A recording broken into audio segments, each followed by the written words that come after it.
బట్టతలతో బాధపడుతున్నారా? ఆధునితనమైన పద్ధతిలో హెయిర్ ట్రాన్స్ప్లాంటేషన్ చేయబడును. Face clinic, Hyderabad.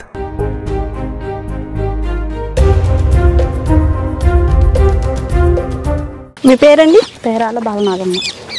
మీరు ఎంతమంది ఉంటారు ఇంట్లో? మేము 4 మెంబర్స్. ఎంతకాలం నుంచి నేర్చుకుంటున్నారు ఇవి? నా చిన్నప్పటి నుంచి నేర్చుకున్నాను నేను. చిన్నప్పటి నుంచి అంటే ఎవరన్నా సపోర్ట్ తీసుకొని నేర్చుకున్నారా? లేదా మీ సపోర్ట్ అంటే అమ్మ కాలంలో బట్టలు తోడానికి వచ్చేది కదా, అప్పుడు తను పని చేసుకునేటప్పుడు నేను స్నానం చేస్తూ మునుగుతూ కిందకి పైకి అలా నేర్చుకున్నాను అనమాట. అంటే మ్యారేజ్ అయ్యాక మీ హస్బెండ్ ఇవి ఎందుకు అలాంటి అనలేదు, సపోర్ట్ చేస్తారు. నీకు ఇంత బాగా వస్తుంది, చాలా బాగా చేస్తున్నావు, ఇలా వచ్చు అని చెప్పని అన్నారు. మీరు ఇలా చేయటం వల్ల మీకు ప్రాబ్లమ్స్ అంటే చుట్టుపక్కల వాళ్ళ వల్ల కానీ ఎలాంటి ప్రాబ్లమ్స్ ఏమైనా రాలేదా? అలా ఏమనలేదు, చిన్నప్పటి నుంచి చేశాను కనుక కొంతమందికి తెలుసు, నా ఫ్రెండ్స్, నా పేరెంట్స్ వాళ్ళ చుట్టాలకి అలా తెలుసు, అందుకు మించి ఇంకెవరికి తెలియదు. అంటే అంతసేపు లోపల ఉంటారు కదా, మీకు భయం అనేది ఏముండదా?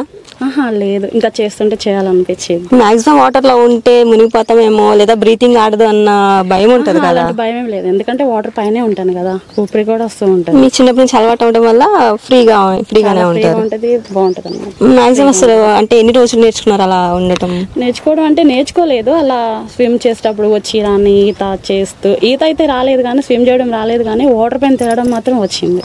అంటే యాజ్ ఎ గర్ల్ గా అలా స్విమ్ చేస్తుంటే చుట్టూ బాయ్స్ ఎవరైనా ఉంటారు కదా, వాళ్ళు ఏదైనా కామెంట్స్ చేయటం అలాంటివి ఏమైనా ఫేస్ చేశారా లైఫ్ లో? అప్పుడు ఏం చేయలేదు కానీ ఎంకరేజ్ చేశారు, కానీ ఈ మధ్యలో టీవీ న్యూస్ లోకి వచ్చిన తర్వాత ఈ విషయం కొంచెం ఇన్సల్ట్ చేస్తారు. అంటే చుట్టుపక్కల వాళ్ళు, తెలిసిన వాళ్ళు, తెలియని వాళ్ళు నిన్ను చూసి గుర్తుపడితే కనుక ఇన్సల్ట్ చేశారు, గుర్తుపట్టకుండా నార్మల్ గా ఉంటే కనుక ఏం చేయలేదు. అంటే కామెంట్స్ వల్ల మీరు ఇబ్బంది పడ్డాను, బాధపడడం కాకపోతే ఎవరికైనా సహజమే కదా. దీనివల్ల ఉపయోగం ఏంటి? నీకు చేసావు, ఇలా ఉన్నావు, ఏమొచ్చింది, నీకు ఏమి ఇచ్చారు, అది ఇది అని చెప్పేసి బాగా ఇన్సల్ట్ చేస్తారు. అదేం లేదు, నాలో ఉన్న టాలెంట్ బయట పెట్టాను. ఇంకా అంటే ఇప్పుడు మీరు టాలెంట్ నేర్చుకున్నారు, దానివల్ల మీకు ఏదైనా ప్రాఫిట్ రావాలి లేదా గవర్నమెంట్ నుంచి కానీ ఏదైనా ఎక్స్పెక్ట్ చేస్తున్నారా? అంత ఐడియా లేదు. ఉంటే కనుక నాకు ఉపయోగపడిపోయినా నా పిల్లలు ఎడ్యుకేషన్ పరంగా ఏమైనా ఉపయోగపడితే చాలు. అంటే మీరు ఇది నేర్చుకున్నారు కదా, ప్రభుత్వం వాళ్ళు వచ్చి మీకు ఏదైనా శిక్షణ ఇప్పించి భారతదేశం తరపున ఏదైనా పోటీలోకి పాల్గొనమంటే పాల్గొంటారా? ముందుకు వస్తాను తప్పకుండా.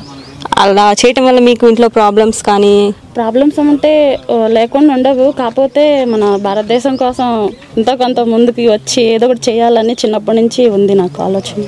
మీ ఫ్యామిలీ పరంగా కూడా ఎలాంటి ప్రాబ్లమ్స్ ఏమి ఉండవు? ప్రాబ్లమ్స్ ఏం లేవు, ఎందుకంటే నేను అలా చేసినప్పుడు నా పిల్లలు, హస్బెండ్ కానీ చాలా హ్యాపీగా ఫీల్ అవుతారు. నీకు ఇలా వచ్చు, ఎవరికి రాదు ఇలాగా, ఓన్లీ ఒక యోగా చేసే వాళ్ళకి మాత్రమే ఇలా వచ్చు, నార్మల్గా ఉన్న వాళ్ళకైతే ఎవరికి ఇలా రాదు అని చెప్పేసి సపోర్ట్ చేస్తారు. మీరు మామూలుగా కాలువలో పైన తేలుతారు అని చెప్పేసి అని విన్నాము. మామూలుగా సుమారుగా ఎంత లోతుంటే మీరు అలా చేయగలుగుతారు? చెప్పలేను కానీ ఎంత లోతున్నా పర్లేదు, చేయగలను. ఇప్పుడు ఎంత లోతైనా అంటే ప్రజెంట్ సముద్రం ఉంటుంది, దానిలో వెళ్ళి చేయమన్నా మీకు చేస్తారా? చేస్తాను, భయం లేదు, కానీ చేస్తాను. నా పేరు పేరాల నాగేశ్వరరావు అండి. తను నా భార్య పేరాల బాలనాగమ్మ. మేము మ్యారేజ్ తీసుకున్న కొత్తలో ఇట్లాగే స్విమ్మింగ్ చేస్తా ఒకసారిగా రివర్స్ అంటే ఎలికలుగా పొనుకుంది నీళ్ళ మీద. నాకు భయం వేసింది, ఊపిరి తీసుకోవట్లేదు, ఏమి తీసుకోవట్లేదు, అట్లాగే ఉండిపోయింది, ఏమన్నా అయిందని భయం వేసింది. తర్వాత చూసి అడిగితే నాకు ప్రాక్టీస్ ఉంది, చిన్నప్పటి నుంచి అలవాటు ఉంది. ఇక తర్వాత ఒకరోజు ఇట్లా కాలువలో చేస్తూ బాగా నేను ట్రై చేశాను, నా వల్ల కాలేదు. తర్వాత ఇక మాకు తెలిసిన కొలీగ్ నాగరాజు గారు ఉన్నారు, ఆయన ఫోటోగ్రాఫరు.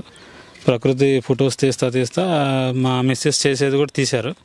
దానివల్ల కొన్ని టీవీ న్యూస్ ఛానల్స్ వచ్చినాయి, వాళ్ళు వీడియోస్ తీసుకున్నారు, అన్నీ చేశారు, కానీ ఏ ప్రోత్సాహం లేదు.